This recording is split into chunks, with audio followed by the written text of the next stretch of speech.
gave a famous speech, where do human rights begin? In small places close to home.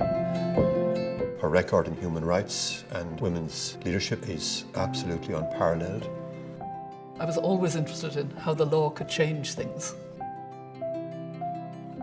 The whole idea of the Mary Robinson Centre came to us from the people of Ballina. They'd become aware that Mary's archive was available, and they felt that it would be most fitting that it would be displayed in her hometown.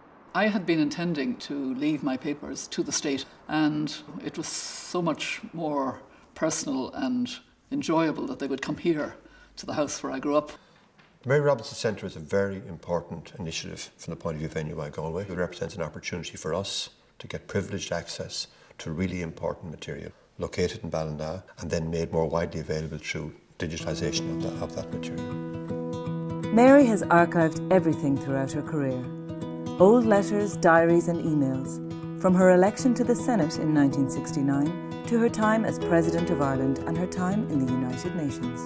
There's one from the Dalai Lama thanking her for putting forward the case of Tibet in China. There was a wonderful moment when we thought, well, I'm not dead, so we don't want to have a mausoleum here.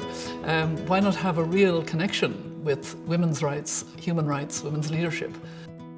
Her family home will look as it did when Mary was growing up, including her father's surgery.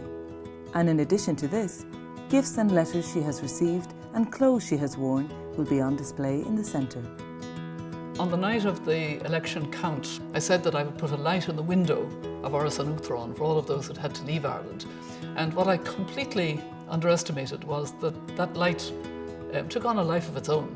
We'll have quite a story about that, and of course it will be shining from the window here.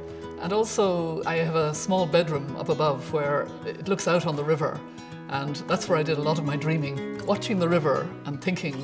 In addition to a library of books, letters and artefacts, Mary's archive will then be catalogued for research purposes and stored in the adjacent purpose-built Research and Education Centre. I would envisage two types of activity. First of all, individual students spending short times here working on the archive. I would also envisage short courses where, for example, students coming from North America or from around the world would come here, perhaps spend a period of time here, taking a short, intensive course and using the archive as a resource to support it.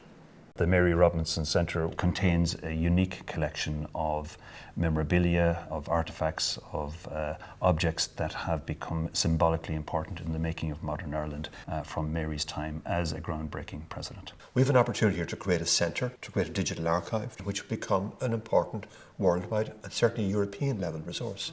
Ballina should become a location in Europe where those interested in women's leadership, in human rights, should feel they have to visit, and that's what should be our ambition. So let's try to achieve that.